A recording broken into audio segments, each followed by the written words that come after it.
ఇండియాలో క్రికెట్ అంటే కేవలం గేమ్ కాదు, అదొక ఎమోషన్. కానీ ఇప్పుడు ఒక షాకింగ్ నిజం బయటపడింది. ఐపీఎల్లో కెప్టెన్స్గా ఉన్న ప్లేయర్ టీమిండియా టీ20 ప్లాన్స్లో ఎందుకు లేరు?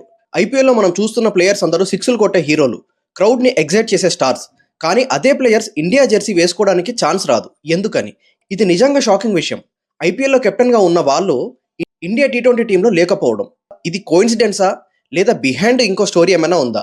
మన అందరికీ తెలిసిన ప్లేయర్స్ రజాత్ పతిదార్, ఇతను RCB captain. Shreyas Iyer Punjab captain.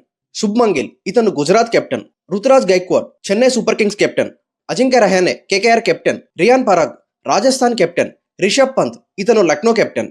ఇలా చూస్తే ఇవన్నీ బిగ్ నేమ్స్, బిగ్ రెస్పాన్సిబిలిటీస్. కానీ ఇండియా టీ20 టీంకి వచ్చేసరికి వీళ్ళకి ప్లేస్ లేదు. అసలు ప్రాబ్లం ఎక్కడ ఉంది? ఐపీఎల్లో వీళ్ళు చేస్తున్న పర్ఫార్మెన్స్ సరిపోదా, లేదా ఇంటర్నేషనల్ గేమ్ ప్రెజర్ డిఫరెంట్గా ఉంటుందా?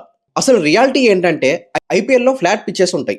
ఇదొక ఎంటర్టైన్మెంట్ క్రికెట్. ఇక్కడ ఫ్రీడమ్తో ఆటని ఆడొచ్చు. కానీ ఇండియా మ్యాచెస్లో అలా కాదు. ప్రెజర్ చాలా హైగా ఉంటుంది. అపోనెంట్స్ టీమ్ చాలా స్ట్రాంగ్గా ఉంటాయి. కన్సిస్టెన్సీ చాలా అవసరం. అందుకే సెలెక్టర్స్ డిఫరెంట్గా ఆలోచిస్తున్నారు. ఇక్కడ ఇంకొక షాకింగ్ పాయింట్ ఏంటంటే ఇండియా ఇప్పుడు ఫోకస్ చేస్తుంది young players, young power hitters గురించి, ఫాస్ట్ స్కోరింగ్ ప్లేయర్స్ గురించి, ఫియర్లెస్ మైండ్ సెట్ ఉన్న ప్లేయర్స్ గురించి. అందుకే కొందరు ప్లేయర్స్కి ఎంత అనుభవం ఉన్నా కూడా పక్కన పెట్టడం జరుగుతుంది. సో ఫైనల్గా ఐపీఎల్లో హీరో అవ్వడం ఈజీ, ఇండియా టీంలో సర్వైవ్ అవ్వడం కష్టం. ఇప్పుడు ఐపీఎల్లో 7 ఇండియన్ ప్లేయర్స్ కెప్టెన్స్గా ఉన్నారు. కానీ ఇండియా టీ20లో వాళ్ళు లేరు. ఇది క్రికెట్లో బిగ్గెస్ట్ రియాలిటీ చెక్.